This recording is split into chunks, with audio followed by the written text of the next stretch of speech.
This article was paid for by Raw Story subscribers. Not a subscriber? Try us and go ad-free for $1. Prefer to give a one-time tip? Click here. Terry H. Schwadron, it's such obvious hypocrisy that we need to blink twice at its glare. Donald Trump and Mike Pence leaned heavily into the convention electioneering vision that Joe Biden's America would bring about lawlessness without end in the streets.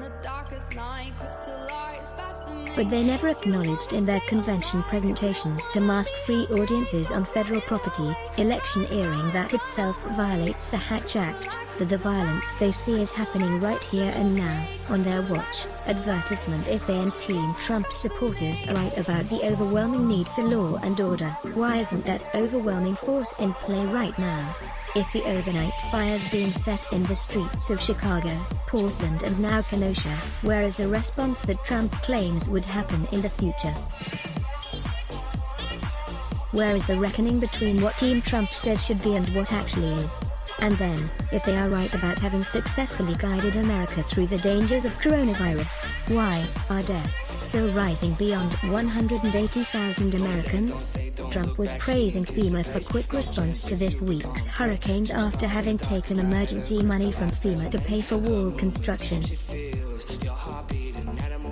And, if their jobs-oriented economic recovery program is V-shaped and on track, why did another million workers just apply for unemployment? And why are millions out of jobs, healthcare, reliable food supplies and even the basic protective gear to allow a safe return to schools and work? Or that hurricanes are gaining strength in climate change, a topic never mentioned in the convention? In other words, where is the reckoning between what Team Trump says should be and what actually is? Advertisement: it's always someone else's fault, Democratic mayors or governors or the left, or without even being in office, Joe Biden and crew. Republicans were so busy patting themselves on the back this week, treating coronavirus as past and gone, decrying violence by leftist protesters who may, in fact, include right-wing groups, and touting a would-be economy that forgets the very people that the party says it wants to help, that we are left wondering why Trump and Pence want their jobs altogether. Where is Trump?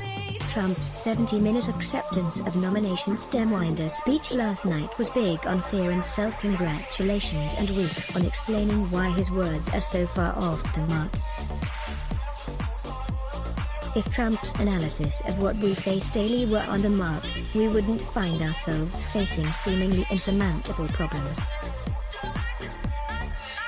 He will send in the National Guard into Kenosha, he said, but he didn't. The Democratic governor did. Trump promised to cure us of the pandemic when what he has done is lean on FDA scientists to speed quack theories and premature treatments and undermine the preventive use of masks. Trump promised international strength as he distances from allies, and he re-promised his role as job creator when jobs have disappeared for millions.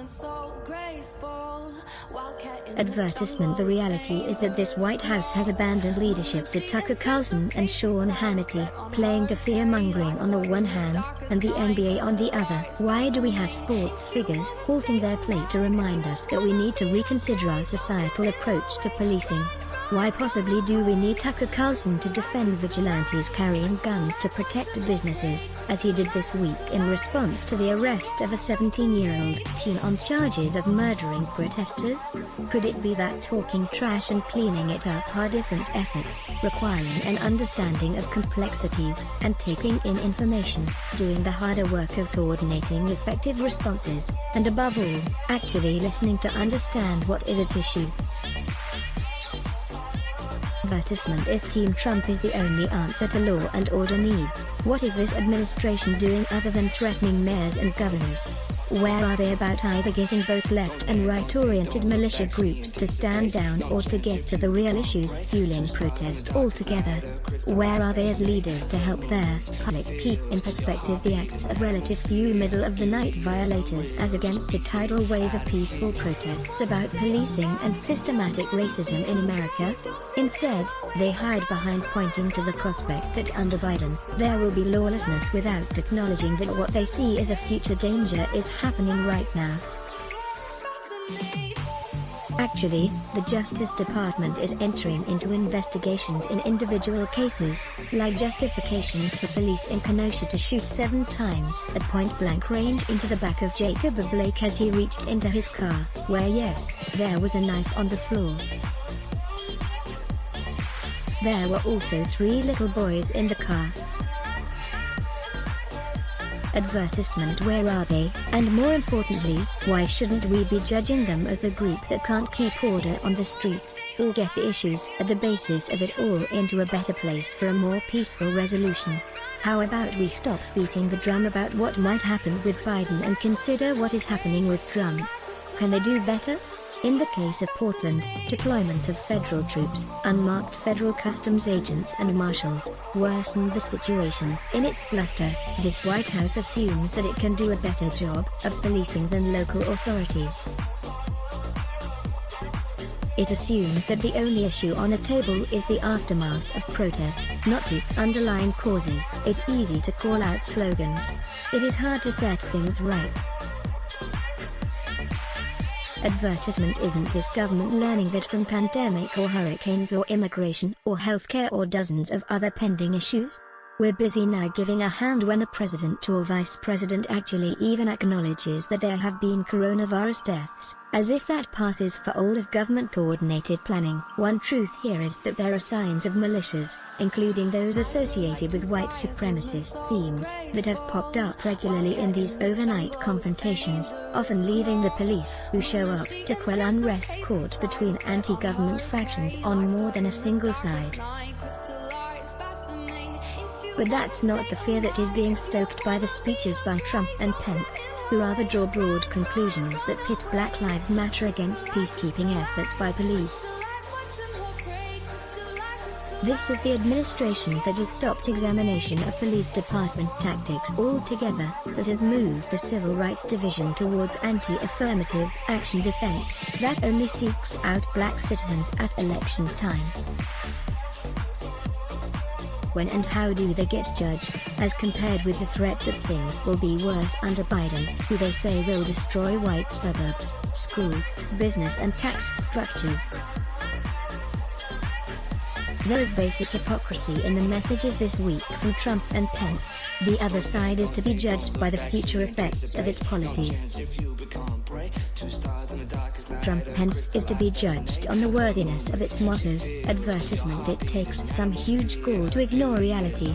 This article was paid for by Raw Story subscribers. Not a subscriber? Try us and go ad-free for $1. Prefer to give a one-time tip?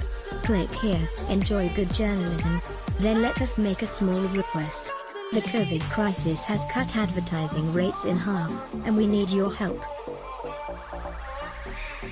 Likey, we here at Raw Story believe in the power of progressive journalism. Raw Story readers power David K. Johnston's DC report, which we've expanded to keep watch in Washington. We've exposed billionaire tax evasion and uncovered White House efforts to poison our water. We've revealed financial scams that prey on veterans, and legal efforts to harm workers exploited by abusive bosses. And unlike other news outlets, we've decided to make our original content free, but we need your support to do what we do. Raw Story is independent, unbinged from corporate overlords. We fight to ensure no one is forgotten. We need your support in this difficult time. Every reader contribution, whatever the amount, makes a tremendous difference. Invest with us. Make a one-time contribution to Raw Story Investigates, or click here to become a subscriber. Click to donate by check. Value Raw Story? Then let us make a small request. The COVID crisis has cut advertising rates in half, and we need your help. Like you, we believe in the power of progressive journalism, and we're investing in investigative reporting as other publications give it the axe. Raw Story readers power David K. Johnston's DC report, which we've expanded to keep watch in Washington. We've exposed billionaire tax evasion and uncovered White House efforts to poison our water. We've revealed financial scams that prey on veterans, and efforts to harm workers exploited by abusive bosses. We need your support to do what we do.